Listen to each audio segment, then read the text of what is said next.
In today's video, I've taken a few more things that I've thrifted and transformed them into something I can sell or use.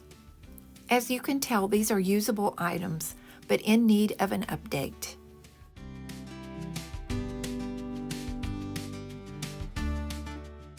This was a cute little serving dish, but the tarnish was way beyond polishing or repairing.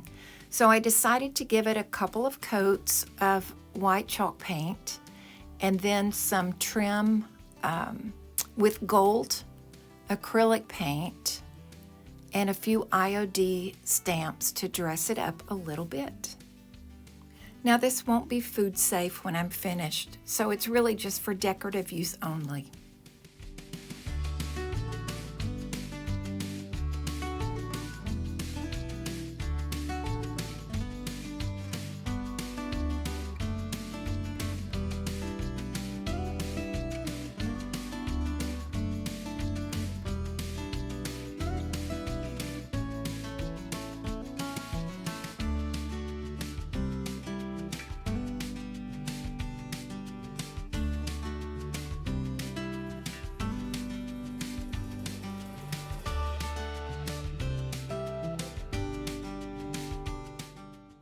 Now this small dish is cute, and if some of you know about the Texas state flower being the bluebonnet, this is representative of that.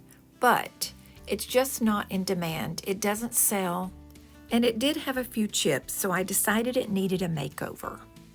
Now even though this is a really shiny piece of pottery, it looks like it's handmade, it really does take chalk paint well, and I didn't pre-coat it, and I'm scratching it here as much as I can, and you'll see that the chalk paint is not coming off, and that was just with one coat so far. And I find this to be the case with glass items. I don't typically give them a base coat or anything before I apply the chalk paint. And here I've just put a clear matte finish over the top. This next little canister looks like it's probably from the 1970s by the look of the colors and having mushrooms on it. That was a big thing in the 70s. So I decided chalk paint was a way to go with this one. The top of the canister did have a nice rubber seal on it, and it was wood, so I decided to paint that black. And I put a stencil or a stamp on both the wooden top and on the front of the jar. Then I finished them up with a matte top coat. And at the end of the video, I'll tell you what I used for supplies in this video. The stool was something I picked up at an estate sale. There were two of them actually, and they have hand-painted cowboy items on the top with, it looks like maybe a couple of little boys' initials from probably 1990, it looks like. So I gave this a good cleaning and then covered it with 2 coats of white chalk paint and put a stencil on top. And I ended up embellishing it with some very rustic bows and trim you'll see toward the end. Now I did give this a good sanding before I started painting, just to make sure that the hand-painted things on the top didn't leave impressions that you would be able to see on the paint.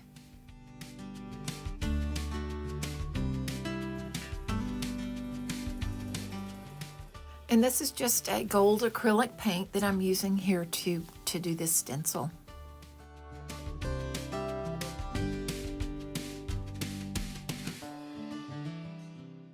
Now the finishing touches here were kind of fun. Although I don't show how I made the bow, you can find some really good tutorials on bow making from Our Shabby Cottage and Our Green Acres. And so what I'm doing here, the stool had a hole in it from the rustic painting theme that it had on it. And when I cut the rope out, I didn't think I would be able to fill that hole and make it smooth enough so that it didn't show up through the paint job. So I decided I would just use some burlap here. Actually, it's pieces of a drop cloth and a few other ribbons and embellishments. There's a strand of pearl trim that I use here as well.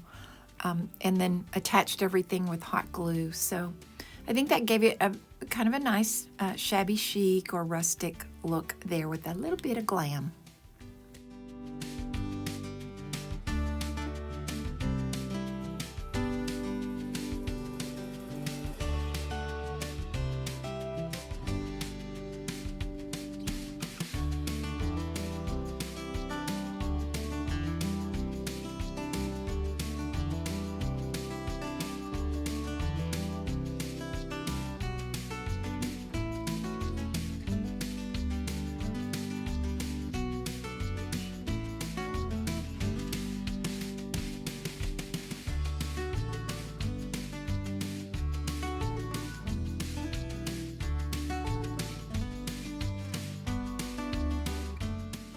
So here's another look of how these things looked before I painted them. And I'm going to try to give you a list of the supplies that I used in this video. The chalk paint was Rust-Oleum chalk paint in linen white. And the stamps that I used, I thought initially they were IOD, but all of the stamps I used in this video can be found on my Amazon page, which I also have the chalk paint listed there, and I have that link below in the description. The matte clear top coat can also be found in the painting supplies on my Amazon page. And the best way that you can help me is by sending this video to your Facebook page and friends or Instagram. And if you enjoyed this video, please give it a thumbs up. If you'd like to see more videos like this one, please subscribe, and I will see you in the next video. Thank you for watching and helping me reach my YouTube goals.